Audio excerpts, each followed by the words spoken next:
All right, let's get our Facebook folks up in here. Got some spinning wheels to take care of first. 1 and 2. Welcome in. Welcome in.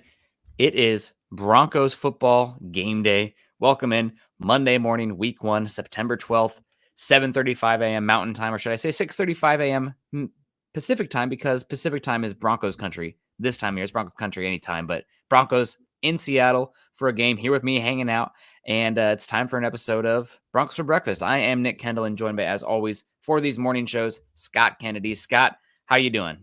On a long enough timeline, it'll eventually get here. Yeah. It seems sometimes it feels like things go fast or it goes slow. Like to me, it seems like it's gone fast. Like here we are, another football season, another opening day. Then you look back and it's like, doesn't it seem like a lifetime ago that Vic Fangio was the head coach of this team and we were debating Ted Bridgewater and Drew Lock and whatnot? And that seems like a different life. It feels like Russell Wilson has always been the quarterback of the Denver Broncos. He's made himself right at home. See, I feel that way, but at the same time, I don't feel that way because I haven't seen it yet. I need to see what it actually looks like. Maybe this is partially just a human coping mechanism. I do definitely feel like the debating Teddy Bridgewater versus Drew Lock, or having to talk ourselves into Case Keenum being an answer at quarterback by passing all the quarterbacks in the 2018 draft. All of that stuff seems ages ago as well. But start of a new era here in Broncos country, week 1, with Russell Wilson going to Seattle. And I'm excited, man. It's going to be a great game today. I'll be in the nosebleeds, but I'm excited to be there. Let's say hello to some folks coming in here. Diamond Rattler, boom, game day, finally, let's ride. Mark in the house saying, finally, game day, been waiting to ride, go Broncos. We got Jeremy saying, MHH, Broncos for breakfast, Monday Night Football, let's freaking go. Kevin Gray, good morning. Nick and Scott, Broncos country, attack mode on. Let's kick some butt. Dave Glassman in the house, sunny days. Chase Wellner, morning all. That was a wild week 1. It definitely was. We'll cover some of that as well. We got Big E coming in. We saw Big E with some good points over on the Falcons show. Thanks for joining us over there as well. Says, how's everybody doing this morning? Doing well. Thanks for joining us. Mark Rich, morning, Nick and Scott. The day is finally here. Keep it real, Denver. Said win day. Absolutely. Jeremy, we're live. Yes, we are. Stephen Baumgartner with the Russell Wilson picture there. Broncos country, let's ride. I'm glad that you don't say Drew Lock is still my quarterback anymore. Much better days. Ashton coming in here saying still flat on my back, but thank goodness for football. Yeah, hopefully you're doing better. Talking about doing better. Hopefully Mark's doing better soon. Big week for Mark. But he says, good morning, Nick and Scott. Mark, hopefully the Broncos will not give you any reasons for cardiac palpitations this week. Hopefully this is a boring game for everybody. But that pulse hovering right around 65. Yeah, nice and easy. Fright from kickoff. Let's hopefully that's going there. Michaela Israel, good morning, Broncos country. Let's ride. Today's the day. Jake Gerard, let's ride, boys. Love having the Cowboys dream die week 1 as well as the Broncos win. Absolutely. Cowboys. I wonder what Skip Bayless is going to do today. Chris Jenkins, morning, Broncos family. It's funny. I love Shannon Sharp. That's probably the biggest thing. Today's the day. Feels like winning the lottery. Denver Broncos for life. I still need to see it before I'm ready to say it's winning the lottery. But I'm just so guarded. We can't have nice things. I don't know if you guys have been following the Iowa Hawkeyes at all, but they have like their yards per game. They're dead last in college football out of 131 teams, and they're like 50 yards less than the second worst team. So I don't know what offense looks like. I'm just in so much inept pain on that side of the ball. So look in the Kansas City Chiefs replay. Oh, I can't. I can't do that to myself. It makes me sad. Michael Ronquillo coming in saying, good morning, Nick and Scott and Broncos for breakfast. Let's ride. Mike Gibbons, morning, Nick and Scott. It's game day. Let's kick some sea chickens. But Gadsden or Christopher coming in here? Gadsden Christopher? I guess it's Denver. It's like it is Alabama. There's a city in Alabama called, it's just Gadsden City. But it's, help us out on that one, Mr. Christopher. I would just say Gadsden. But we're rednecks down here, so we slur everything together. They talk in cursive. It's the bourbon. It's Gadsden coming in saying it's game day, guys. All the way from Virginia to watch Russ cook. Hey, if you're in town, that's awesome, man. Hopefully the smoke clears out here a bit in Seattle. It's supposed to. We got some a marine layer pushing through, so that fresh offshore flow. Glenn Hare coming in saying, morning, fellas. My Irish couldn't beat Marshall on my birthday. Ugh. Maybe I shouldn't complain about Iowa, but stoked to watch our Broncos. If you can't be happy for one of your fellow Broncos, because Big E, who's in here, is a big Marshall guy, and he was over the moon this weekend. So congratulations, Big E. Condolences, Glenn. We know how it goes. God.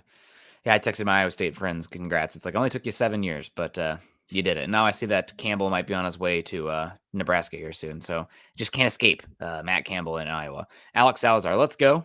We got Money Moore saying, not a must-win game. It certainly feels like one. It's a must-win game.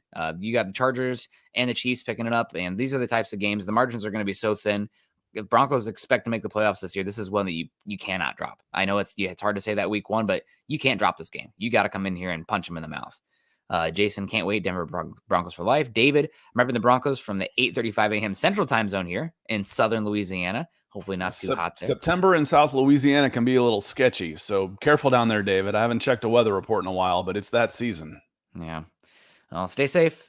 Bradley Conger, I live in Kansas, and the Chiefs fans are absolutely insufferable. Please come out with a win. Absolutely.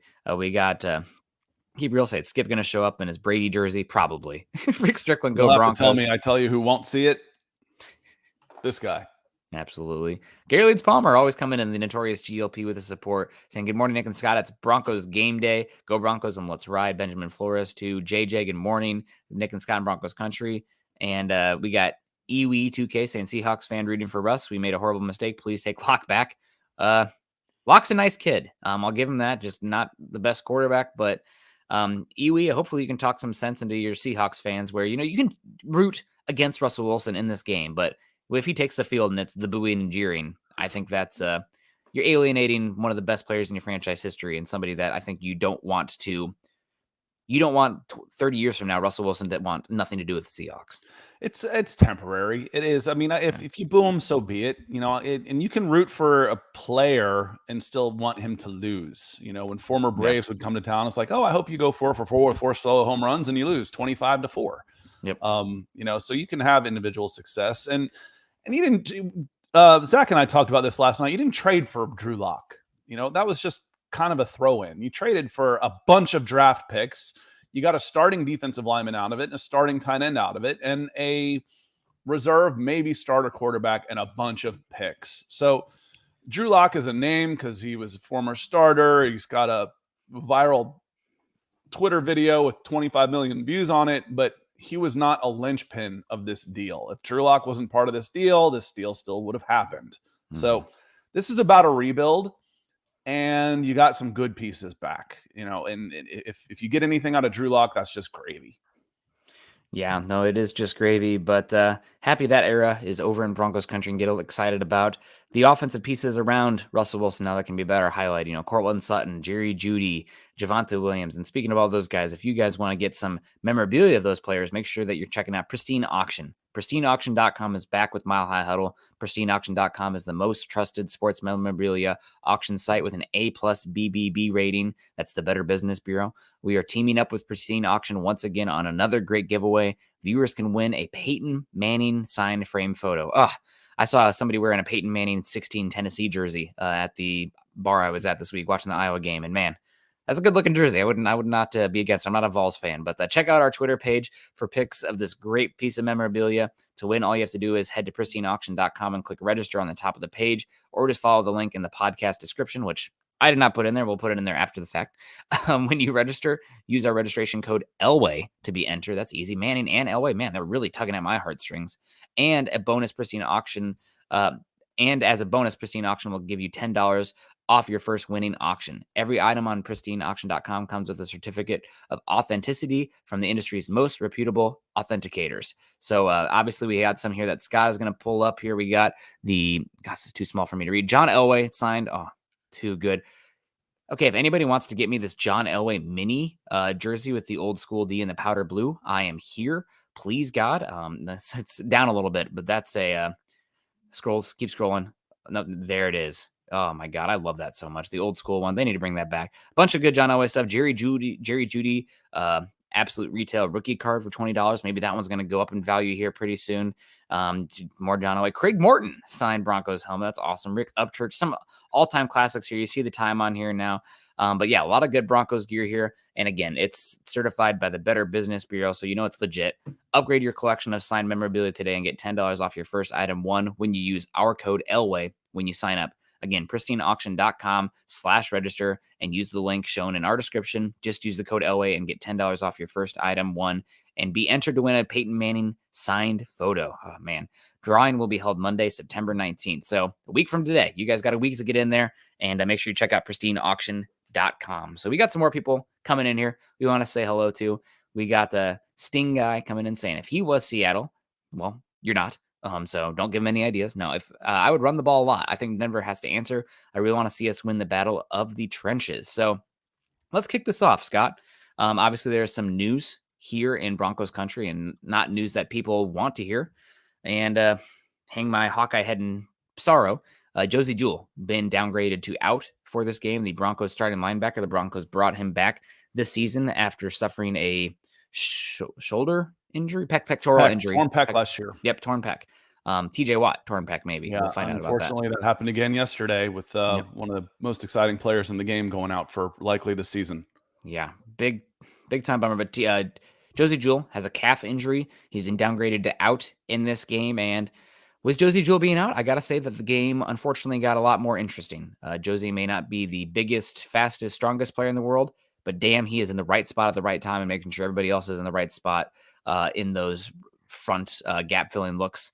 Now you're going to be starting Alex Singleton, who is, solid at the not all-time, but leader in tackles last year for the Philadelphia Eagles, and Jonas Griffith coming back healthy. So I guess positive here is that Griffith is going to be healthy and back. He is a height, weight, speed monster. But the Broncos' run defense going to be interesting in this game.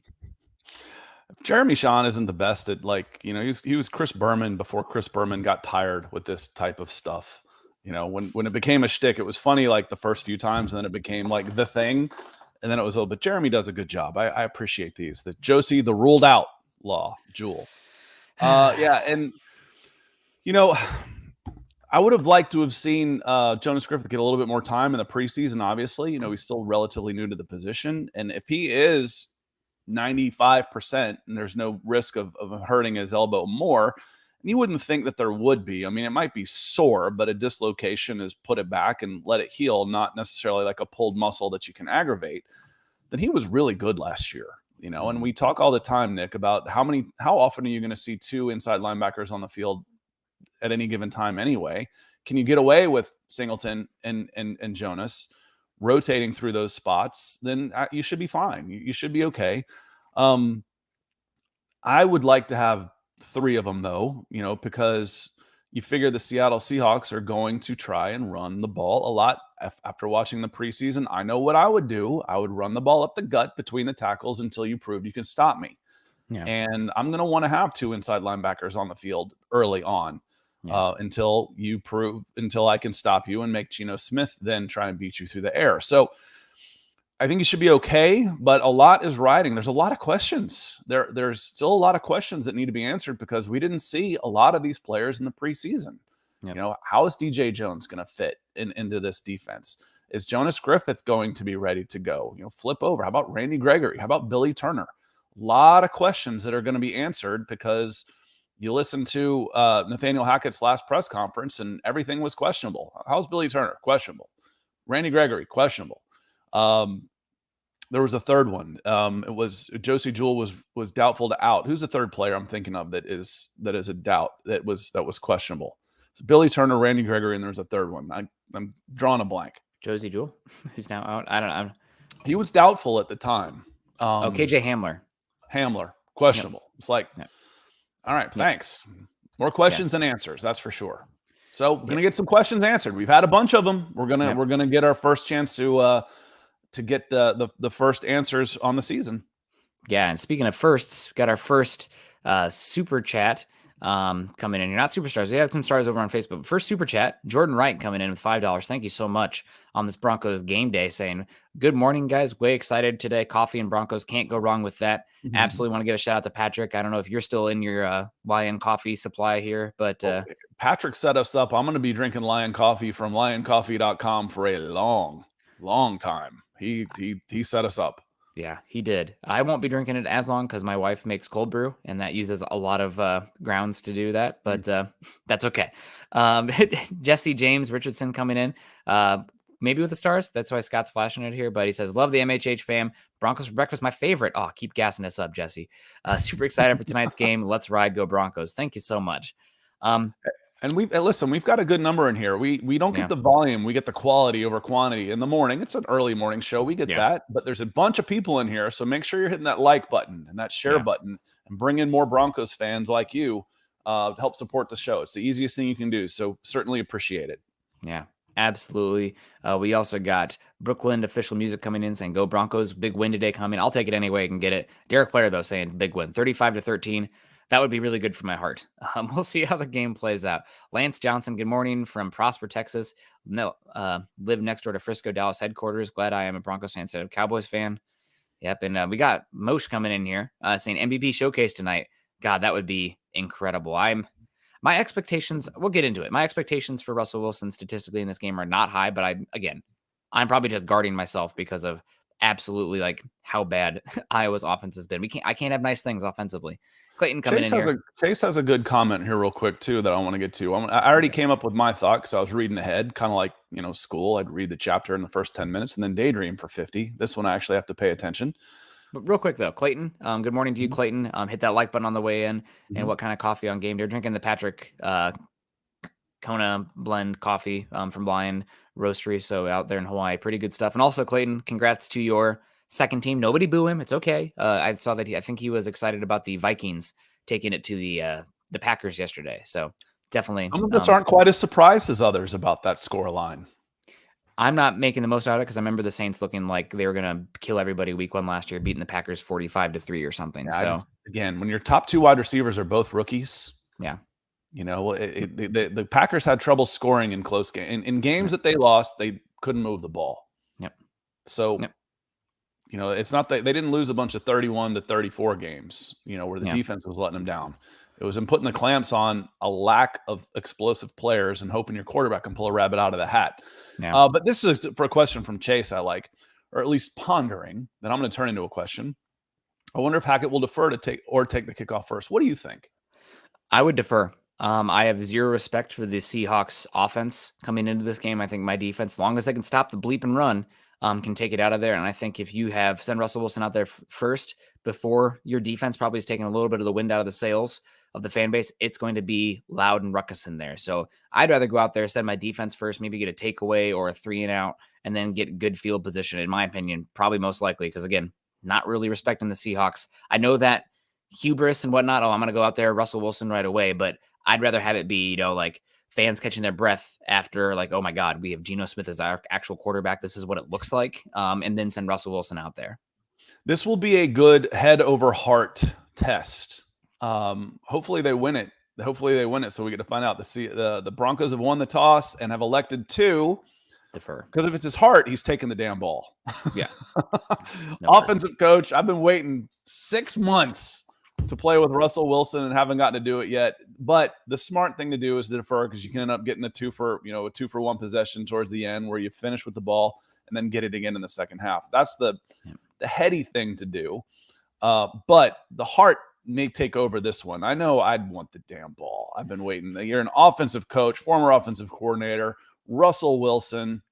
Give me the ball. My heart might take over on that one. But I said that also about the first preseason game. When you're able to not play Russell Wilson at home in your first preseason game, I think the head, because he seems very emotional. He's a upbeat, emotional guy who likes to go out there and have fun, talk trash a little bit. That then he does things that it's like, okay, his head's still in the game. He's still got some logic to him. So the logical thing to do would be to defer. Wouldn't surprise me if he wanted the ball, though. I know he wants the ball, whether he takes it or not. It just concerns me. Like if you really can energize the stadium and maybe also get Russell Wilson. He's a pro, obviously, but let's say you go out there and it's 2 incompletions and a sack or something on that first drive, and you're punting. I know this guy ain't coaching scared, though. No, but you got to still coach with your head. It's the long game. I think I would defer. But good question, Chase. Yeah. Good. That was a kind of sit down. Is the poison in your cup or my cup? The battle of wits has begun. Good question on that one. I like that. There's a lot more to it, psychology, than just do we take the ball or not. Yeah. Rob coming in. Good morning, Nick and Scott. It's game day from Nashville. Let's ride. Glenn coming in. Scott, we're going to need you to place a bet on tonight's game to offset Nick being there. No offense taken. You don't have to kid. I am bad luck in person, but hopefully this is one. I don't believe the Seahawks upset and you're good. Yeah, there you go. I don't believe in that stuff. There's too much cosmically going on for me as an individual to matter there. Obviously in the moment it's like, oh man, what's going on? But that's putting way too much hubris or showing way too much hubris in my opinion. But if you guys want to believe that, blame it on me. Don't blame it on the team. You can blame it on me if they lose. Do you guys think Russ plays better if you cheer him or boo him? Cheering for Manning hurt him. I think that honestly, if they boo him, he's going to go eye of the tiger on them. I think he's going to get pissed off and he's like, you know what? Screw you guys. I gave you some of the best years. I took this team from nobody's. I mean, really irrelevant. Yeah. Mm-hmm. To on the map. And obviously the defense, the run game, Pete Carroll, it all has to happen together, but that's true for pretty much every team ever. It's never just the quarterback. You have to also have the quarterback. So definitely it just hit me. A modern equivalent in the NFL of the Seattle Seahawks pre-Russell Wilson. Can you think who would you come up with? I have no idea. The Jacksonville Jaguars. That irrelevant? Where they had mostly losing seasons, way up in a corner of the country where nobody's really paying that close attention. Throw in a couple of nice seasons every so often that are the blip on the pretty much downward low line, like, oh, here's a 12-win season, then back to 6, 7, 5. That was a Seattle Seahawks. So, I've worked in companies out of Seattle for a long time and know a bunch of Seattle people. And it's like, I've called them new money. They act like their franchise started with Pete Carroll and Russell Wilson, and all of a sudden they're one of the Blue Bloods, they're the Steelers, they're the Cowboys. That could have been the golden era. It might be over. No, it's not over. They're a solid franchise with good backing and good fans, which is a good start. But before Pete Carroll and Russell Wilson, they had a blip every so often, but were otherwise Detroit Lions, Atlanta Falcons, Cleveland Browns. I would say Arizona Cardinals. That's like the most irrelevant team I can think of. Like, oh, okay. Jordan Wright, let's go. So Jacksonville is the one. It's like when the day that comes when they say, oh, Jacksonville's relocating, is anybody going to be surprised? No. To London. When they move, is anybody going to be surprised? Not at all. Jordan Wright, let's go. So excited. Can't wait to get off work and watch this game. Ryan Rice, what's up, Nick and Scott? Are the Broncos going to sign a backer? Anybody available? I don't think they're going to sign one. I think they have what they have, and they don't expect Jewel to be out super long. Clay coming in saying 0 games played. We already have DE, linebacker, and right tackle issues. That was true.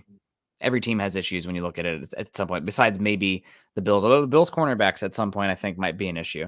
Arthur Eugene Spooner over on Twitch coming in saying good afternoon from Germany. I'm super excited for the game tonight.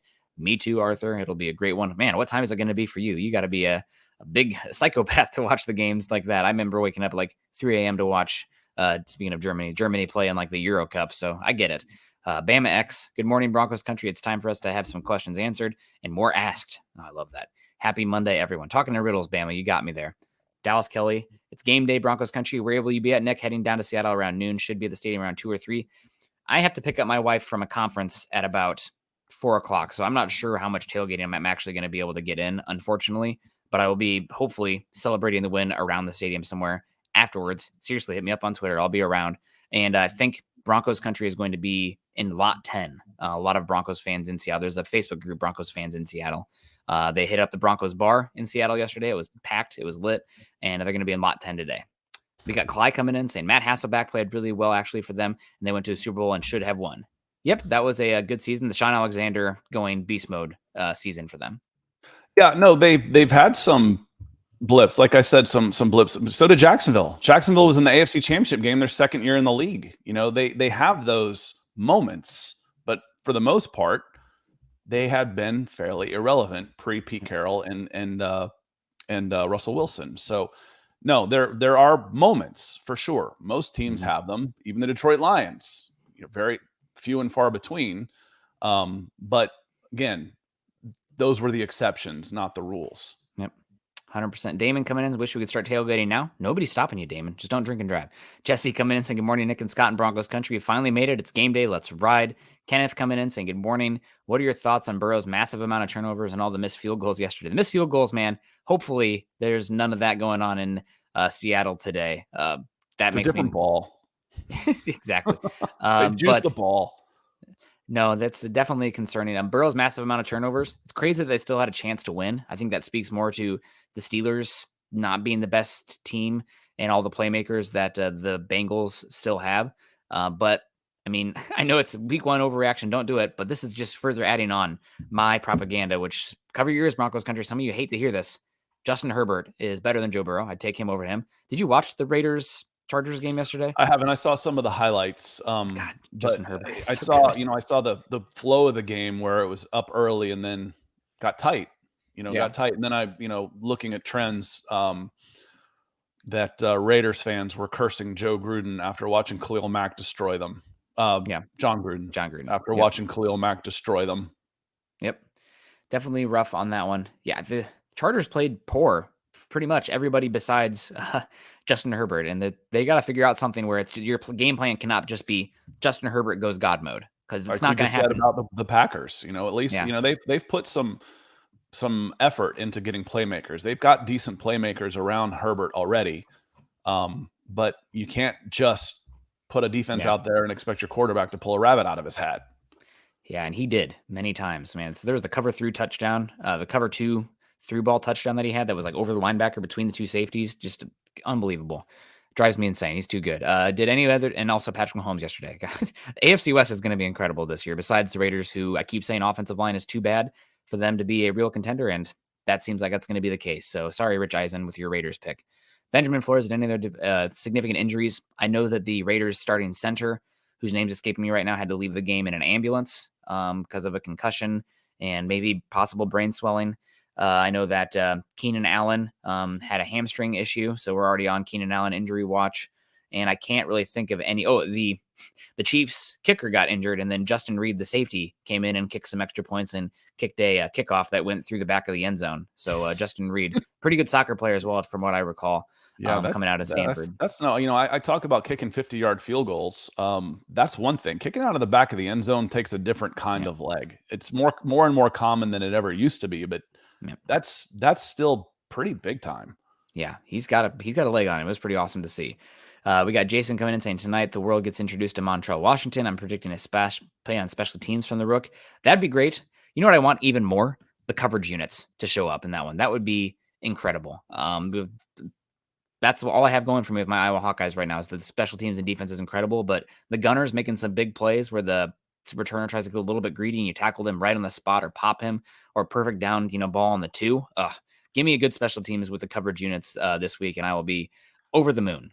Hidden yardage in the games that kind of get looked over. That's 10, 15 yards a drive right there. That's a personal foul penalty. Lewis Condon coming in with some stars. Have you guys already picked scores? Kinda. I picked a score yesterday, but you might not have seen it, so we'll do it again. I don't remember my exact score. Close to what I had yesterday, so we'll do it again, and I should be in the same neighborhood. And Lawrence coming in with some stars says, I'm leaving work early. These time slots suck for partying and sleeping. I would actually think it's actually better for partying because you can get out there at 5 and get your tailgating in. Of course, I'm East Coast. So I like the earlier games, but I go to bed early. So I'm dreading all these freaking night games for the Broncos. I think the Mountain Time. We do Broncos for breakfast, man. We're not doing Broncos for 3 a.m. Waffle House breakfast. We're up early. Yeah, it's Mountain Time Zone. I think is the best. You have the games go from 6 to 9. That time slot, like 5 o'clock kickoff in the West Coast in traffic, is not ideal. Trying to get somewhere in time to watch the game. Not awesome, but 6 o'clock, I think perfect. You guys got it made in Mountain Time. I was a big fan of 10 a.m. kickoffs, though. Dude, I called that I called that California church, is going to get breakfast and watching football at 10 a.m. Even better on Saturdays, it's 9 a.m. For the college game days. We got Della Barker coming in here. Mile High Huddle ladies, shout out. Said it pulled out my Broncos coffee mug. Let's ride, absolutely. Hopefully that's dust in there. That's why. You know why the Chargers coffee mugs are so great, Scott? Why is that? Because when you set them down, they never leave any rings. Gotta love it. Gotta get the Chargers slander in while we can. Alan Foster, my alarm is set for 1:15 a.m. Tuesday game here in UK. Early bed, let's ride. Hell yeah, Alan, we love that. And let's keep getting in here. Some Alan, predictions where here. are you real quick? Put it in the chat. Where are you in the UK? Because I'm coming over. I booked my ticket for October 30th. I'm coming over for Broncos in London. So hopefully you'll be near. Want to do some fan cams. Want to interview some Yeah. folks saying, hey, what made you a Broncos fan? What you doing here? You having fun? So hopefully we'll get to see you over there. Yep. DeAndre coming in saying, good morning, boys. Game plan should be solid defense, running game, sacks, and turnovers. I mean, yes. Hopefully some explosive pass plays as well. I think that if the Broncos, then we'll get into this a little bit, but might as well just do it now. Heck, why not? One key metric for the game for me in this game for the Broncos specifically is and I wish they need to start categorizing this in the box score at the team stats. Explosive plays, 15 plus yards. The game is changing a lot where explosive plays themselves, if you want to just categorize them as any run of 50 or pass of 15 plus yards, the team that wins that are winning games way more often than they used to. So Broncos getting explosive plays has been like pulling teeth for them over the last few seasons, not giving up explosive plays too. So the explosive play differential, I think, in this game is going to be the stat that I'm going to hang my hat on. Is going to be the deciding factor, and that means some big passes from Russell Wilson. I think part of the reason for that, Nick, is the kicking game that we've just talked about. You know, the kickers on there. I'm like, you get to the 45, you're just about in field goal range these days. You know, these guys are making 57-yarders fairly routinely. You get to the 40, one explosive play. If I pick the ball up at the 25, I get one explosive play on a minimum. That's 15 yards. I'm one play away from scoring position already. Yeah. You know, so being able to get those one chunk yardage play on a drive, and you're in scoring territory already. And then anything else, then you can move forward and get 7 instead of 3. You start winning football games. But you know, when you're sitting at 3rd and 8 on your own 27 all game long, it's hard to score points. Yeah, absolutely. We got James Webb. Love your telescope. Coming in here saying, hopefully Seattle doesn't burn the city down after the game. What a spooky city Seattle is. I was there a couple months ago. Hey, now that's my city. I love Seattle. The city. There are obviously some downtrodden parts, no doubt. But yeah, downtown. Yeah, the Pikes Place. Pikes Place is in the daylight is fine. But I'm in the north suburbs. I love the north suburbs. I kind of live in the Husky Village area, and it's beautiful. But hopefully nothing burning down here, James. We have two massive wildfires right now in Washington that are causing the air quality to be terrible. One of them, there's a video out there right now, 2 hikers out there climbing, and they didn't know the fire was happening. And it went from not reported to 2,000 acres in one day because it's been so dry in August. And they had to like pretty much slide down the mountain, falling creek beds to survive because the flames came over the trail that quickly. So no fires. We're not even going to breathe life into fires in Seattle because it's been a really rough past couple days here, unfortunately. Not to get too real on you guys. Albert Knoppers, good morning, y'all. Hope you're doing well. Albert saying, what's the prediction for the game? So we're going to get into the game here. I'm trying to keep up with all you guys. There's just so much comments coming in here that we love you for that. But Scott, let's just get in the scores right now. Then we'll start to peel back the onion. I have the Broncos winning this game 27-13. I think that it's going to be a somewhat of a methodical drive, but I think that the Broncos defense is going to gear up and to stop the run. And I think that you're going to have a lot of 3rd and 8s and the Seahawks passing game. As long as the Broncos aren't giving up the explosive, which I just talked about, DK Metcalf and Tyler Lockett, Broncos are going to be too good. I don't think the Seahawks have the midfield firepower to take over the game.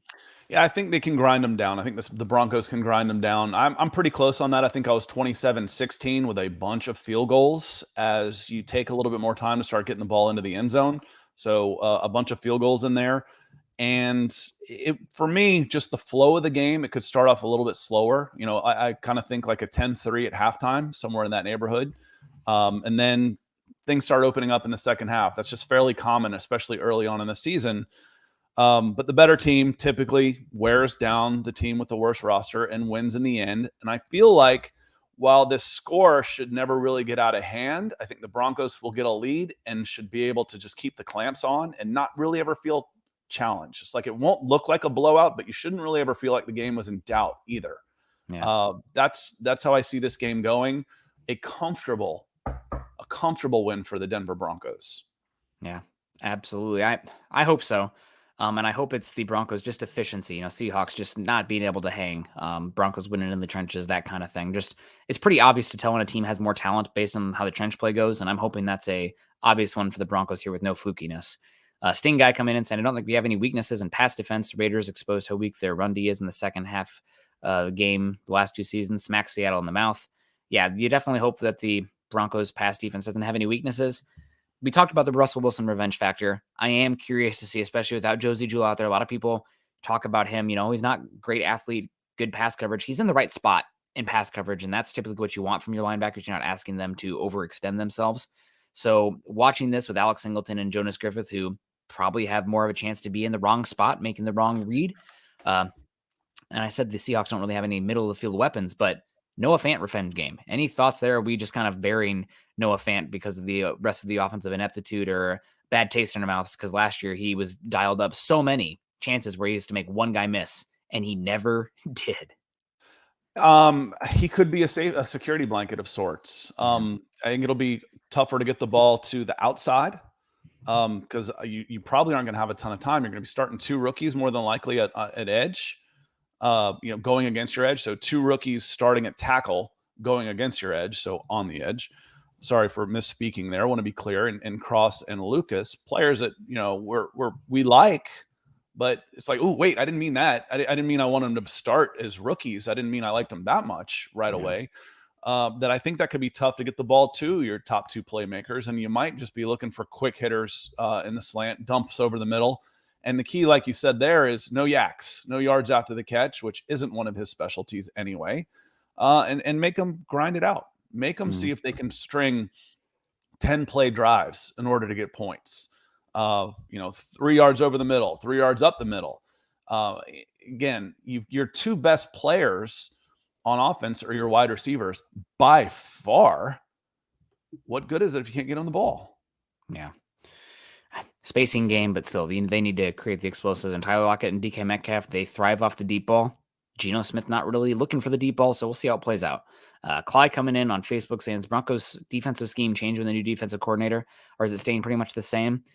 From what the players have said, it's going to sound mostly the same for the Broncos on the scheme-wise, but you hope that it looks different personnel-wise. Last year, the Broncos were inept, horrific, pathetic, whatever words you want to use, at stopping the run, specifically from the edge and the stack linebacker spot. Even though you're going to be missing Josie Jewell in this game, Jonas Griffith coming of age, Alex Singleton was a solid player for the Eagles. So you're hoping that's okay. And then obviously much better edge talent and depth and, some refortification on the defensive line. So hopefully because of the better personnel wise there on that defensive front, you're having more 3rd and 8s plus yards. Therefore your pass rush looks better. Last year, the Broncos, they had to have bottom 5 average yards to go on 3rd down defensively in the league, which meant that you're already inept 2nd string, 3rd string pass rushers were not put in advantageous situations where they could pin their ears back. So got to eat your vegetables on 1st and 2nd down to get that dessert of pass rush situations on 3rd down. Hopefully that's the case this year. Miguel comes in with some stars. So good morning, fellas. Glad game day is finally here. So appreciate you, Miguel. Thank you for the stars, my friend. Personnel question for you here. Okay. If you're looking along the starting defensive line, do you feel better about Draymond Jones, DJ Jones, Deshaun Williams than you did last year of Shelby Harris, Draymond Jones, Mike Purcell coming in? Do you feel like you've upgraded? Because someone mentioned that the Raiders showed that we were weak up. It wasn't just the Raiders that showed you were weak up with the gut. It was the entire AFC North matchup too. Browns, Bengals maybe not have run quite as much, but the Ravens and Steelers definitely did. Those teams, those smash mouth teams, bullied them in the trenches on both sides of the ball. Now, have you upgraded personnel enough where you can hold your own in the trenches right there? And again, I don't think Seattle has the same type of running game and personnel that those teams do, but they're still professionals. These are still NFL linemen, and going right at somebody is the easiest way to get it done. Yeah. I think the interior defensive line change this year will be negligible. I think that Shelby Harris was pretty darn good for the Broncos, better 2 years ago than last year, but still pretty darn good. And DJ Jones might be a slight upgrade there. A solid, going from like a C+ player to a B player, or like a B- to a B. So that's definitely great. But I think the biggest difference is going to be, obviously defense takes the unit. And last year, even though the Broncos interior defensive line, I think, was okay, the edge rushers stopping the run and the linebackers were bottom 5 in the NFL. I mean, I don't think that's even a stretch to say. So I think that's what's around that interior defensive line is going to make them look better, because you actually have above average replacement level players playing in those spots. Maybe And not so how about your linebacker. second unit then on the line? Because as you know, the game can turn when Yeah. you've got to make some substitutions. You can't play those front three, those 300-pound guys that are chasing on every play. So now Purcell's not a starter. You'd figure that's a bonus going to the second level. And then you got a couple of rookies that would flank him, and Matt Henningsen and Uwazurike. Yeah. Hopefully should be better. I still wish they had one more inside-outside kind of difference maker, the guy there. But and you mentioned it earlier. I'm curious to see what the front looks like in this game, because if they're coming out with 3 down linemen, so that's your classic 3-4 look, is it going to be DJ Jones at the nose tackle spot, or is he going to be flanked out to 4-eye with Mike Purcell being the starter because of the probably heavy base package run looks that you're going to get from Seattle? I'm very curious to see. If you can stop them on, you may only see those guys on 1st and 10. And then you could end up seeing 2 defensive tackles, and your rotation ends up being your front 3. It ends up being Deshaun Williams, DJ Jones, and Draymond Jones end up rotating in at your defensive tackles, flanked by Chubb, Gregory, Benito, Baron Browning, etc., where you've got 2 down at defensive tackle and then 2 stand-up ends. But then the cloud, then you're a little light. Then you become a little light. So, again, first down is key for this team. If you're 2nd and long, 2nd and 8, if you can win first down, I know this is a cliche, but it's a cliche for a reason. You got to win first down. And I think the Broncos are built better to do that now. And frankly, I think against this team, you can take more chances and load the box a little bit more. Yes, I know we've already said Lockett and DK are your 2 best players. But if I can, my quarterback is still a question in order to even get them the ball. And we know they're going to want to run the ball. So we'll see. Yeah. We got questions. Like I said, we got a lot of questions coming in because we haven't seen everything from these Broncos in the preseason. New scheme, a lot of new personnel, and we've got a lot of questions. Going to get some answers. Yeah, and I'm going to push back against you just a little bit here. You talked about loading the box to stop the run. I think early on, I'm seeing if my defensive front is strong enough where I don't need to do that out of the gate. Because as I mentioned already, I think the key to this game is going to be explosive plays. Right. And you don't want to give up something. You don't want to give up something cheap early because I've got 8 in the box. Yeah, I get that. But I'm saying it's available if you need it. If early on, first drive, I'm giving up 6 yards of carry and I'm looking at 2nd and 4 a lot, you will make adjustments to put, you've got the personnel. And I think you've got, I don't like scheme dependent. I feel like sometimes the Broncos were scheme dependent last year and didn't make too many adjustments. I'm hoping this will be a more of an attack minded defense. And, we'll say, hey, we're not going to let them get 6 yards of carry. I'm tired of 3rd and 2. Let's do something about it. Yeah, no, absolutely. So I think early on, I trust my defensive playmakers enough, and the lack of explosiveness in the, perceived explosiveness in the run game, and also trusting my offense that if you get behind, early because they run the ball great on the first drive, that my offense can respond. But speaking of response, we got the dude coming in here, Coach Chris coming in, $20, flashing orange. Thank you so much. Big time kicking us off here on this Broncos Week 1 game day. God, I'm so excited. Judging by what I saw in the NFL yesterday, I'm concerned for our game tonight, more so with the run defense. We're talking about it a lot. I say this without seeing our actual starters out there. God, I love this football season. Denver Broncos for life. # let's ride. Well, Coach, I don't want to backtrack too much. We've been talking about the run defense a lot to start the games. And I just want to come again and reiterate this. One of the reasons we always talked about the Malik Reed a lot on this team, traded now to the Pittsburgh Steelers, obviously had a lot of sacks. One of the reasons he was a free agent and nobody picked him up as a restricted tender is because his run defense was that poor. I'm excited to see Bradley Chubb out there as a power player on the edge, setting that edge well and hopefully pushing guys back, not letting, Rashad Penny kick it to the outside. And also we got Mike Givens coming in, 1999, saying great show every time. Well, now we can call it a day. No, I'm just kidding. We'll keep it going here. Haven't talked that much. And Baron Browning, so Yes. Baron Browning should be able to hold the edge better than Malik Reed was able to do as well. So Baron Browning shouldn't just be a positive going forward, but going laterally, stringing that play out. And Coach Chris, thanks for the super and the support this morning. Certainly appreciate you being here. And like you said, I say this without seeing our actual starters out there. Again, questions. You have questions out there. They're. I'll tell you what, Nick. Talking about schemes and match quarters, this blah blah blah, all this talk. That's what I'm about to talk about. But okay, yeah, go ahead. Watching, it still boils down to, if my guy can whip your guy, I'm going to win. Forget everything else. This is still a physical game. And watching the Vikings and Packers yesterday, I was pulling my hair out. The Vikings are up in the fourth quarter. They've got the ball. It's 20-7. They're driving. And I'm looking up, and the Packers have that exact defense that I was just talking about. 2 down linemen, 2 outside linebackers to stand-up edge guys on the line, and 1 linebacker. What did the Vikings do? They had 5 in the box. They're just trying to kill the game. You let them. Just, okay, well, hell, I'll just run. And sometimes they had 2. They had 2 inside linebackers, but it was super light. It was a 2-4, basically. With 2 defensive tackles, your outside linebackers as stand-up edges. Those are your edge guys, if you want to say it that way. But they were light. Okay, well, if you want to go light, and I'm trying to kill the game because I've got a 2-score lead already, I'm just going to run the ball. And what they do, about 8 plays, about 6 minutes, game over. Guys, be flexible. If they want to run the ball, don't let them. If you want the ball back, make them throw. It's not rocket science. It gets frustrating sometimes with all these guys like I said, scheme dependent. They become scheme dependent like this instead of just doing the simple. Doing the obvious is sometimes okay. I mean, it's a numbers game, and it's really simple sometimes. If you have the numbers advantage, do it. If you have the one-on-one, take the shot. I mean, you got to pick your spots, but it's really just, can you count?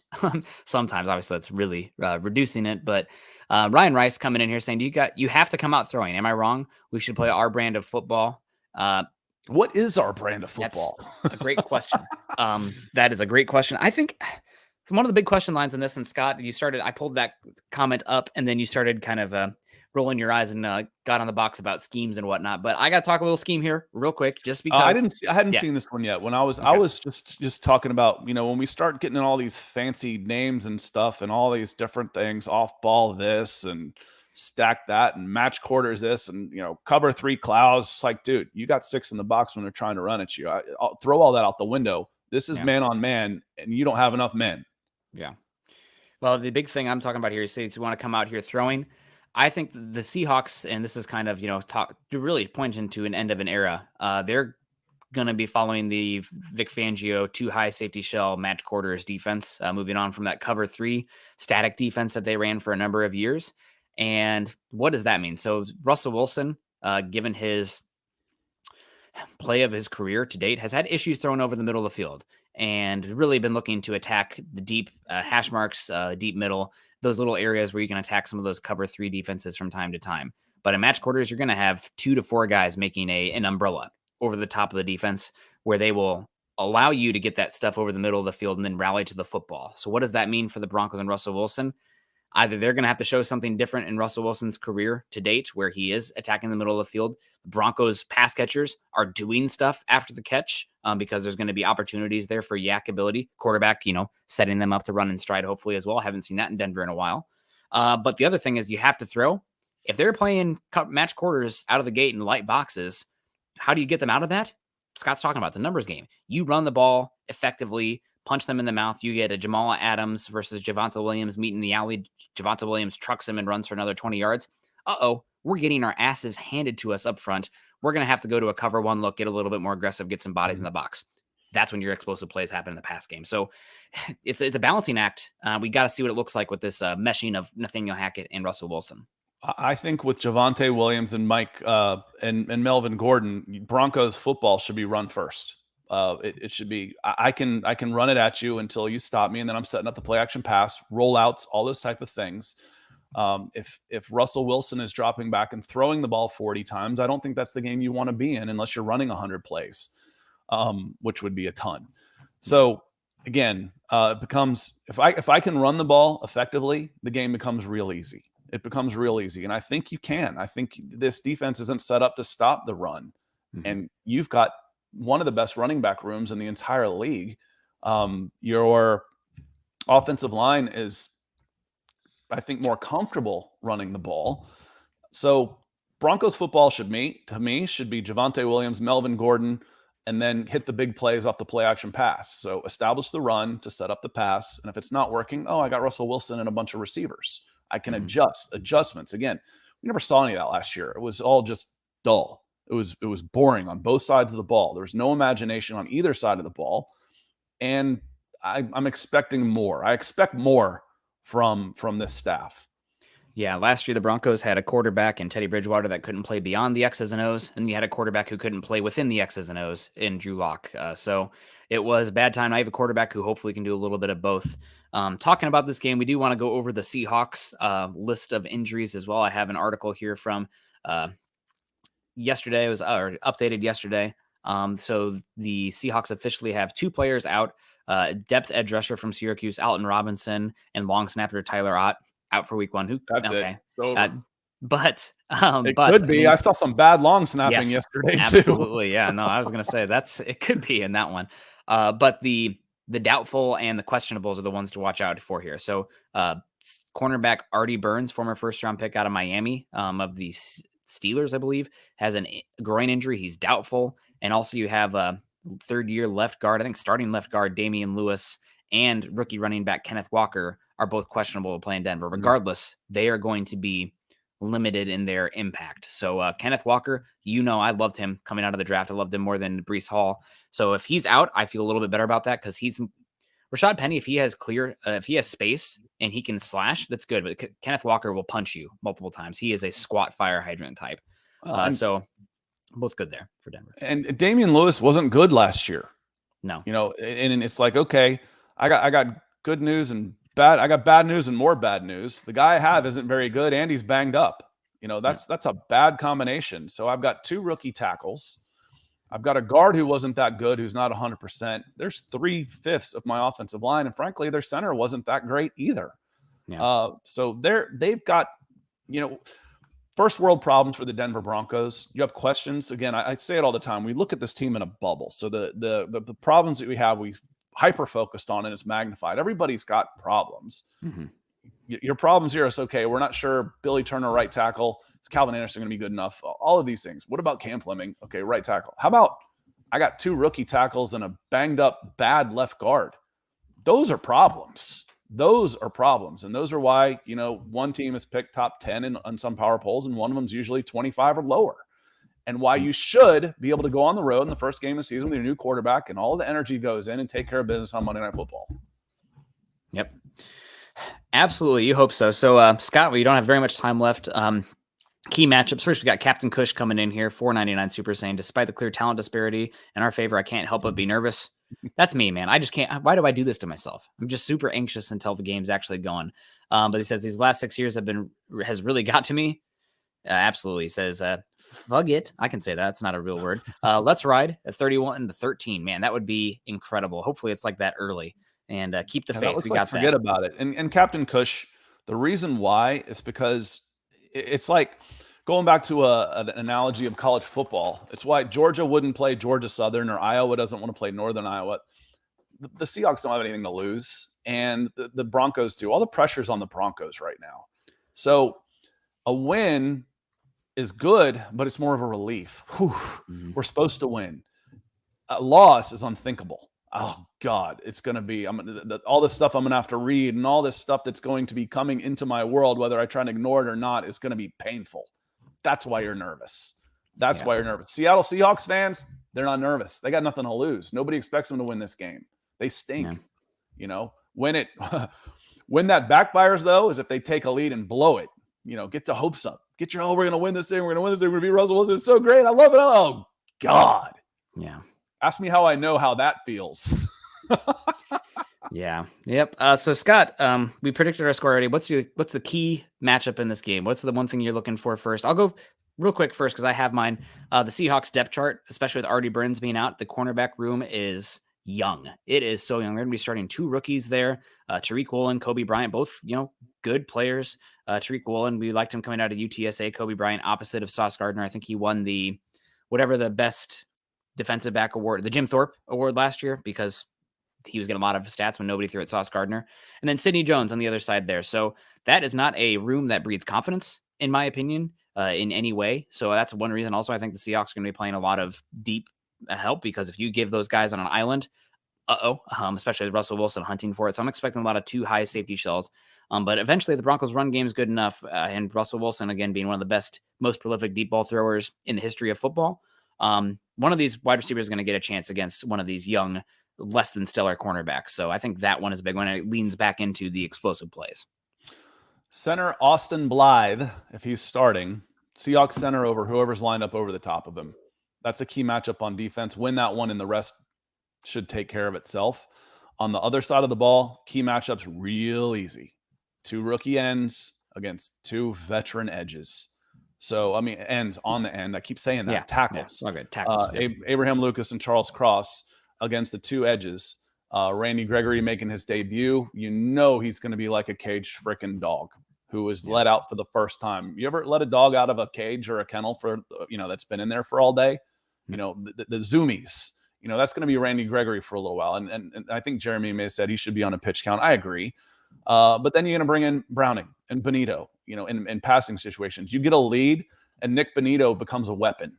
If I need him up there to stop the run, that's not his strength. But if I can say, okay, we're up 17 in the second half, and they're going to be passing. Nick, why don't you spell Randy for a couple snaps here? Then you're in pretty good shape. That's a positive. So for me, it's tackles against Broncos edges. If that goes the way we think it should go, this game's never in doubt. Yep. Well, going to be a great game. Thank you guys for joining us today as this kickoff. We will be live again tomorrow morning to break down the game. I might be a little bit groggy coming out of that game, hopefully celebrating a win, but that's the best kind of tired you can be. So plenty of coffee to chase whatever I indulge myself in tonight. We appreciate you guys coming in. Scott, any final thoughts, any of the final topics that we want to get to on this game? Obviously, it's the Russell Wilson comeback game.